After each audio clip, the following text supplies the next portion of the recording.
Pour les systèmes asservis, on distingue les systèmes asservis premier ordre, deuxième ordre, troisième ordre, etc., etc. Alors, pour notre cas, on se limite dans le système premier ordre et le système deuxième ordre. Alors, qu'est-ce qu'un système premier ordre? Tout simplement, c'est un système régi par l'équation différentielle premier ordre.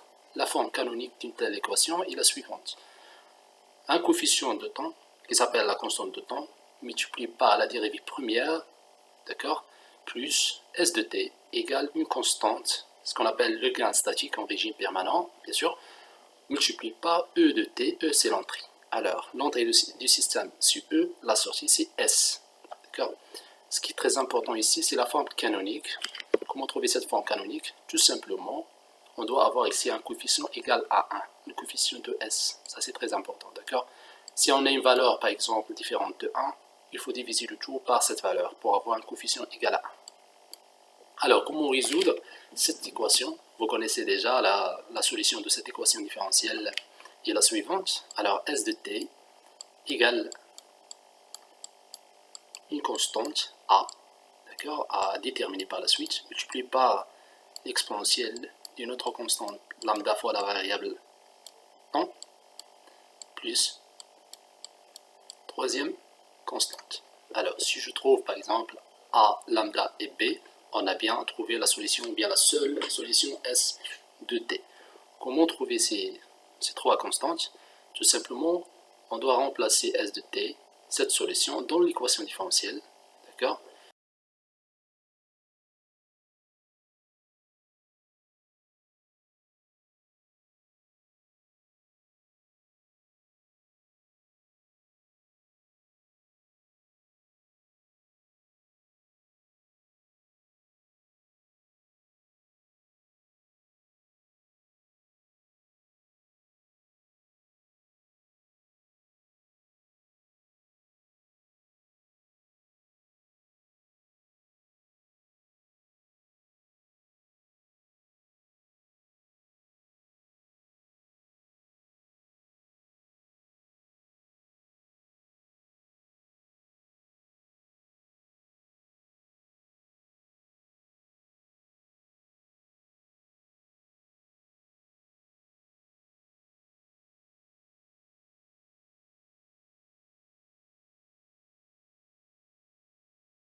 Pour la charge d'un condensateur, on a tout simplement appliqué ici la loi des mailles.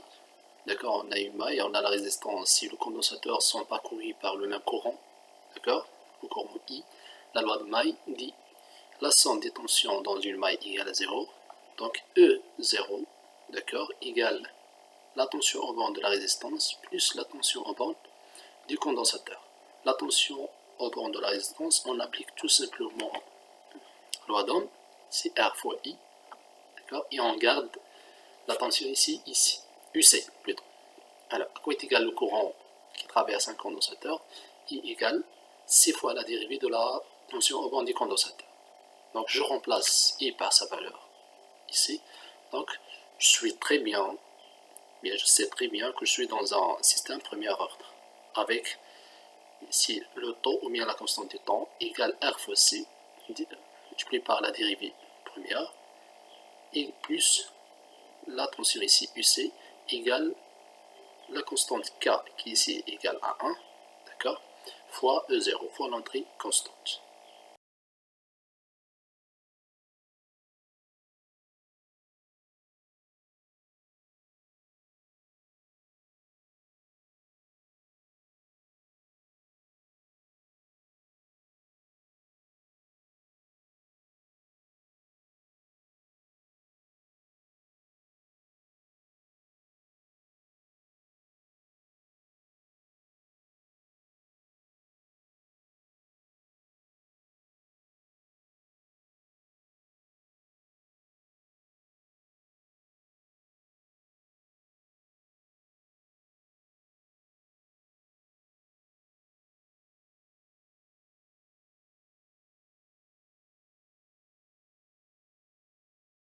Voilà maintenant la solution finale de UC de t qui est égale E0 facteur de 1 moins exponentielle moins t sur tau.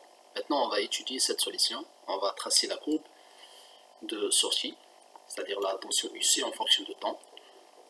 Là je trace la courbe.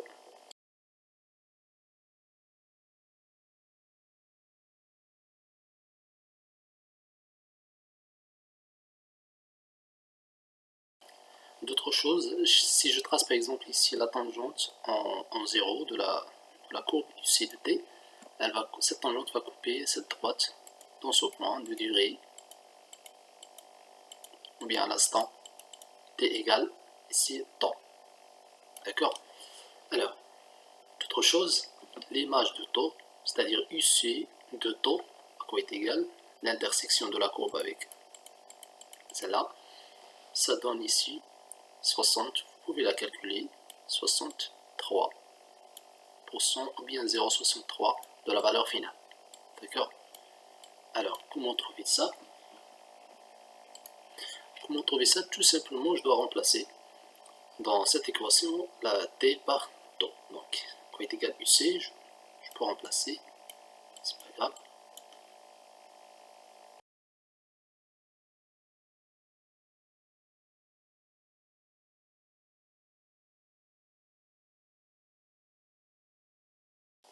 Autre caractéristique, c'est la réponse à 5%. Donc c'est une caractéristique très importante. Je suppose par exemple ici 5%, ou bien la réponse à 5%, c'est-à-dire 75%, pardon, 95, ou bien 0,95 fois 0, cette valeur. D'accord? Alors, à quoi est égal, par exemple ici, le temps? À quoi est égal cette valeur? Tout simplement, je remplace UC, d'accord, de t par 0,95 E0. D'accord? Alors, pour trouver ça, pour trouver cette valeur, pardon, alors UC, je pose UC qui est égal E0 facteur de 1 moins exponentielle moins, je vais l'appeler T5%, ou bien tout simplement T5 ou bien TR, c'est-à-dire temps de réponse divisé par taux. Et je pose ici la valeur, c'est 0,95 de E0. D'accord? Je simplifie ici, c'est normal, je simplifie par E0, c'est ici, et je continue le calcul.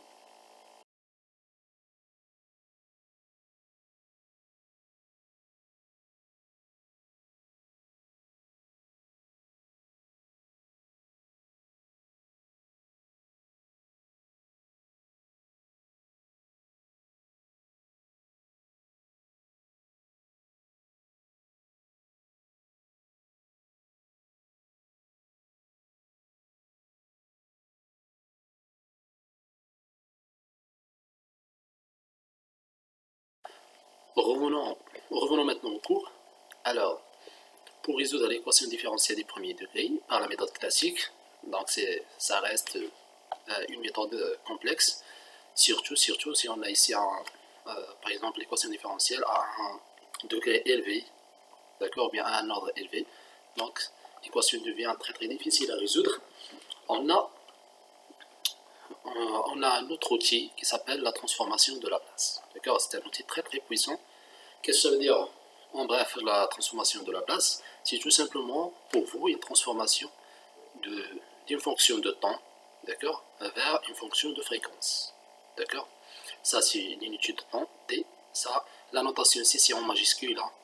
Donc, par convention, ici on note est transformé en majuscule, et les fonctions originales, c'est-à-dire les fonctions en fonction de temps, par des lettres minuscules, d'accord. Ici P c'est quoi?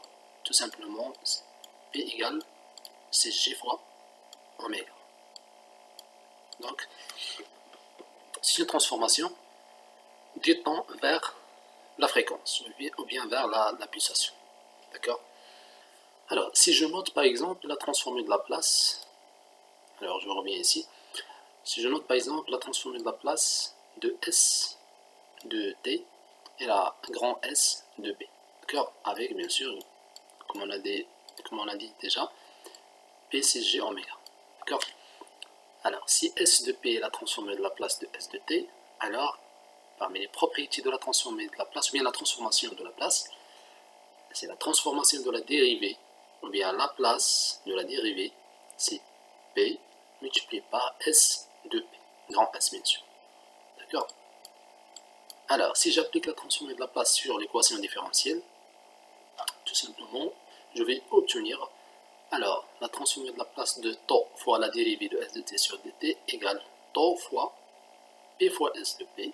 La transformée de la place de S de T, c'est S de P. Et la transformée de la place de K fois E de T, c'est K fois grand E de P. D'accord? Et c'est S majuscule, bien sûr. Pour rester dans la convention, bien sûr. Alors, comme ça, je peux tout simplement factoriser par S de P. D'accord? Alors, S de P facteur 2, tau P plus, je vais écrire ça. Alors, je vais factoriser par grand S de P. Alors, ça reste ici tau fois la variable de la fréquence, tau fois P, plus, et ici ça reste un 1, tout simplement. Alors ça égale E, d'accord, E de P bien sûr, multiplié par K. Comme ça je peux déduire la fonction de transfert. La fonction de transfert c'est la sortie sur l'entrée, toujours en majuscule. Vous pouvez corriger ça dans votre cours. Alors, pardon, ici c'est S. Non, je reviens.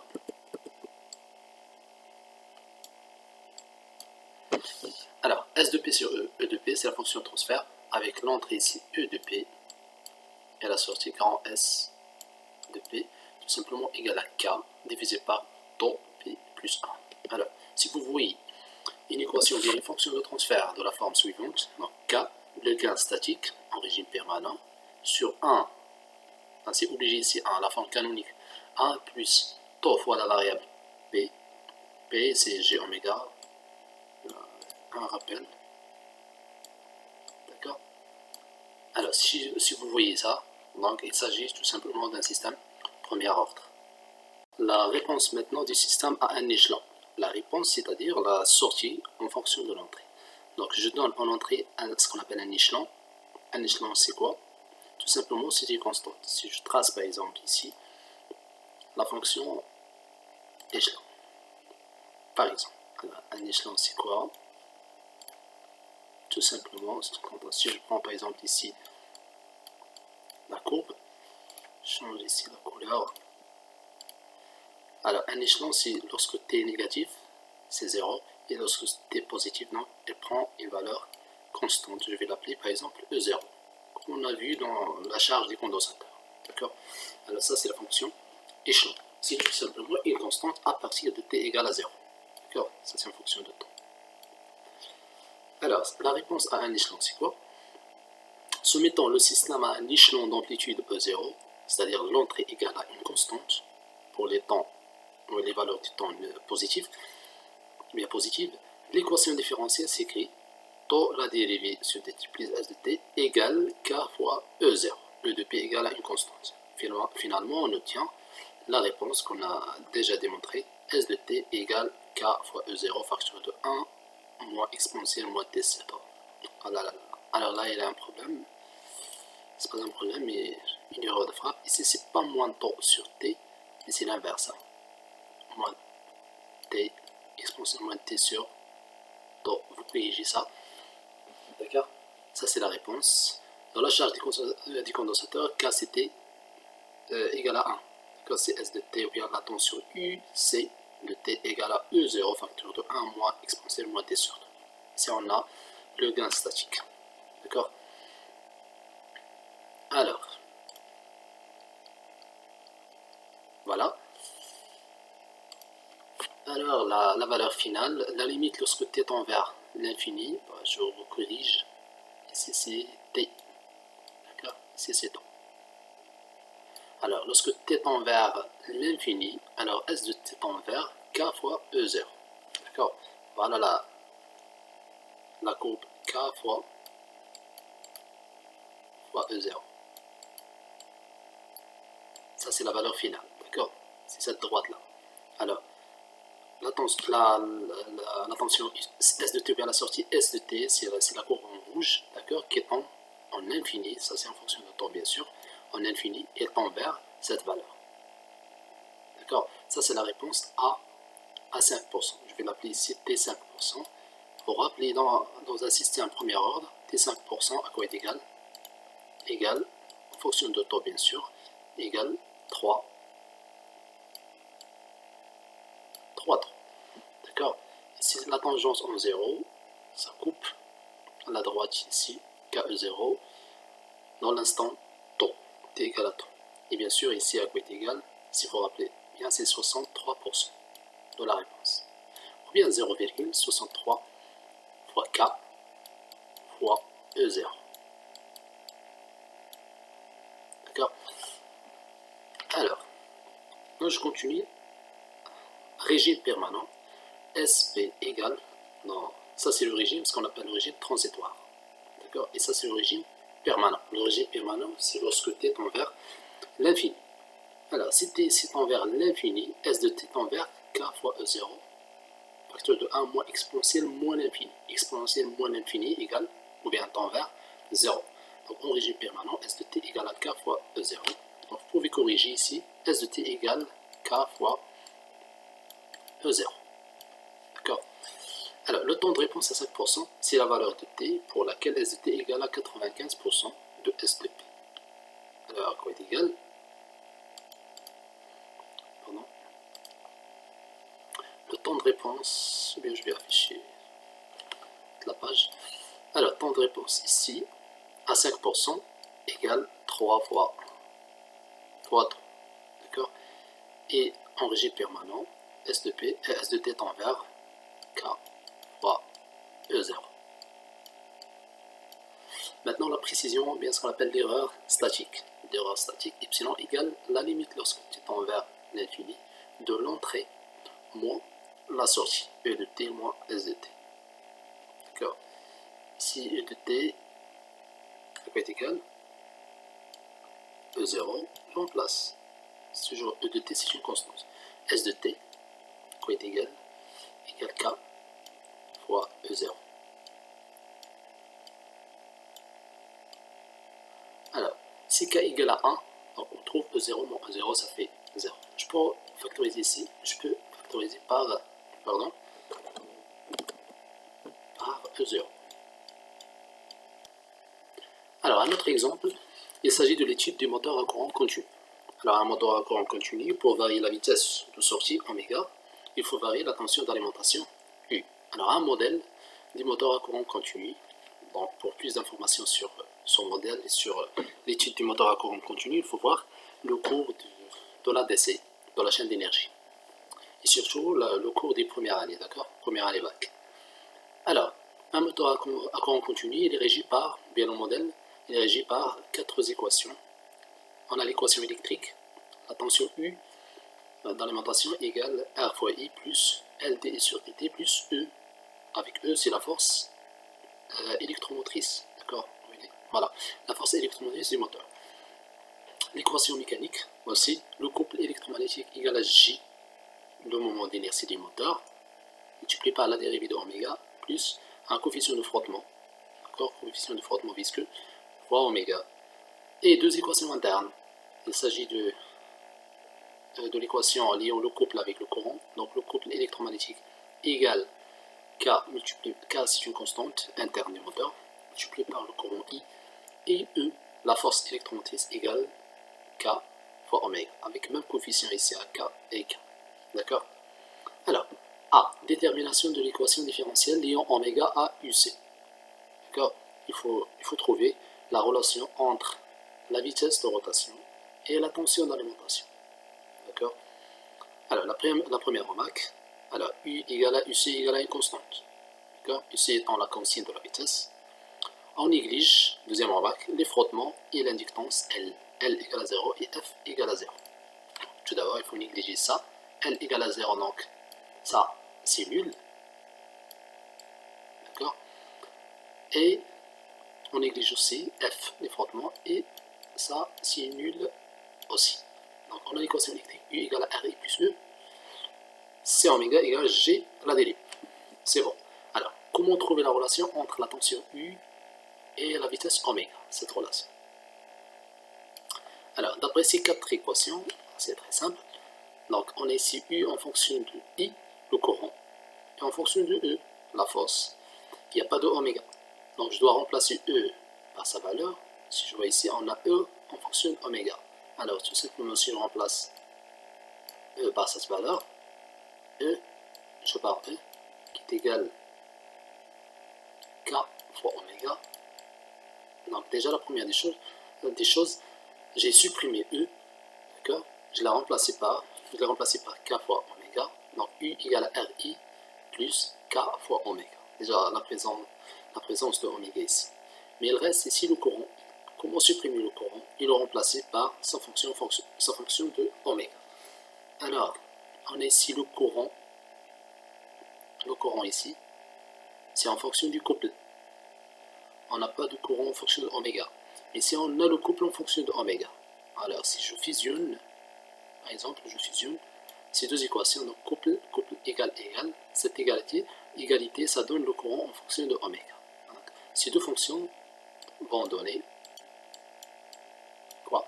Alors, K fois le courant, si le couple égale notre équation, G, couple égale G, le moment d'inertie fois la dérivée de oméga. D'accord? Donc, et je peux tirer ici le courant, I égale le moment d'inertie J divisé par K, d'accord? J divisé par K fois la dérivée de oméga, la vitesse. Oméga de T. Alors, l'équation finale, je reviens. Ici, c'est U égale la résistance R multipliée par le courant. Le courant, c'est G sur K, d'accord, fois la dérivée de oméga.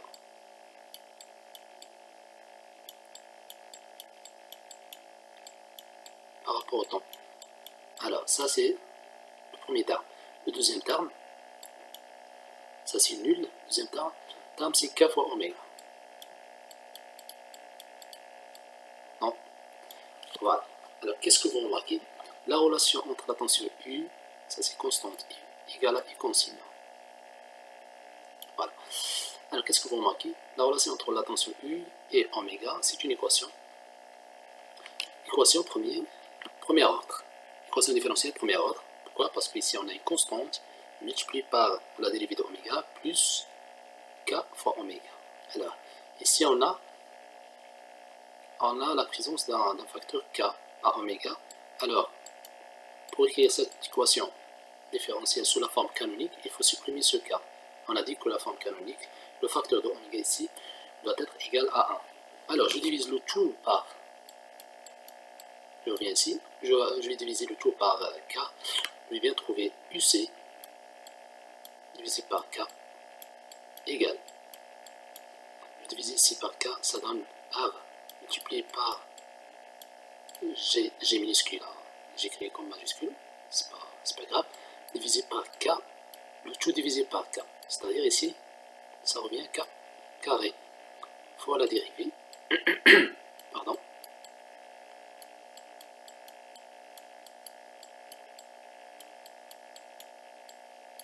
alors, plus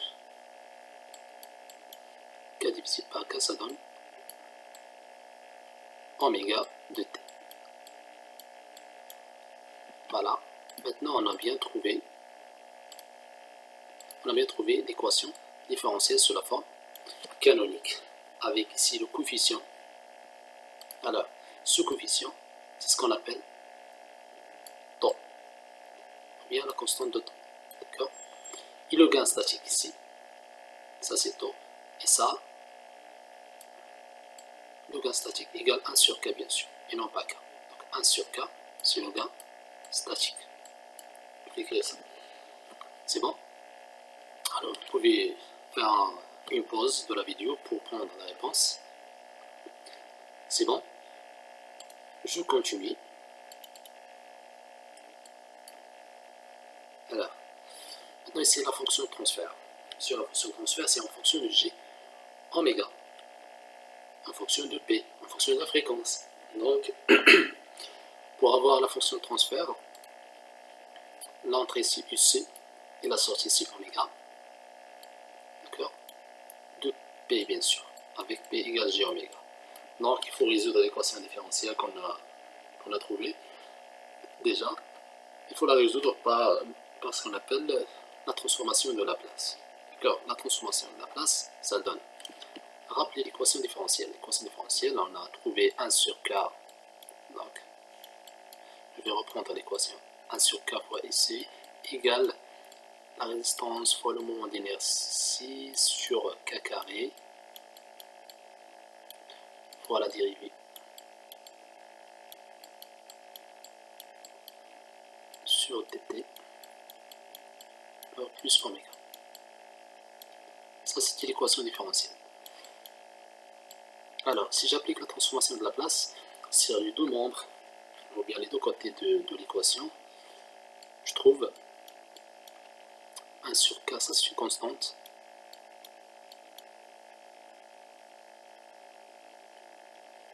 Alors, déjà, j'ai pas parlé de ça, la transformée de Laplace d'une constante, ça donne UC divisé par P. J'ai pas parlé de ça. Laplace d'une constante K égale K divisé par P. Ça, d'une part. Donc, je remplace ici cette constante, UC sur K par UC sur K sur le tout sur P. D'accord. Égale la transformée de Laplace, c'est CRG, c'est le coefficient sur K carré. Fois la transformée de Laplace de la dérivée, donc c'est P fois la place de oméga. Plus la transformée de la place de oméga de t, c'est oméga de P. Pardon, si j'ai fait une gaffe. Ça c'est P et non pas T. Plus oméga de P. Alors, je factorise ici par oméga. Alors, factorisation par oméga, ça donne quoi? Oméga, tout simplement supprimer ça. Alors, si je factorise ici par oméga, oméga de P, facteur de quoi? Ça, c'est R G sur K carré. Alors, tout ça, c'est temps. C'est le coefficient, ou bien la constante du temps.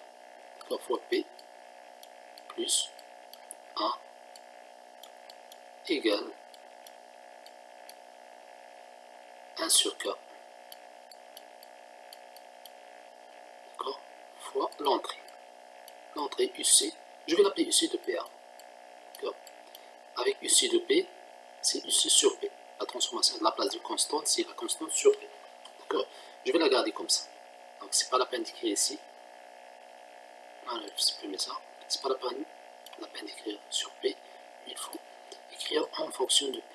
Alors, je veux garder tout simplement la fonction de transfert, c'est l'entrée, c'est UC, pardon, UC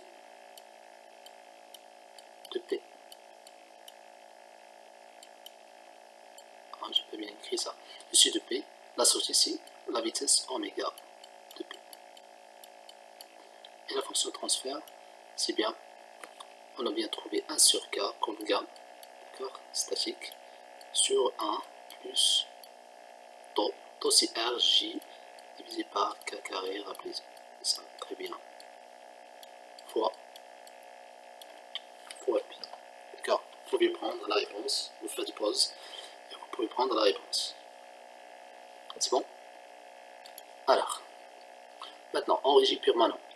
En régime permanent,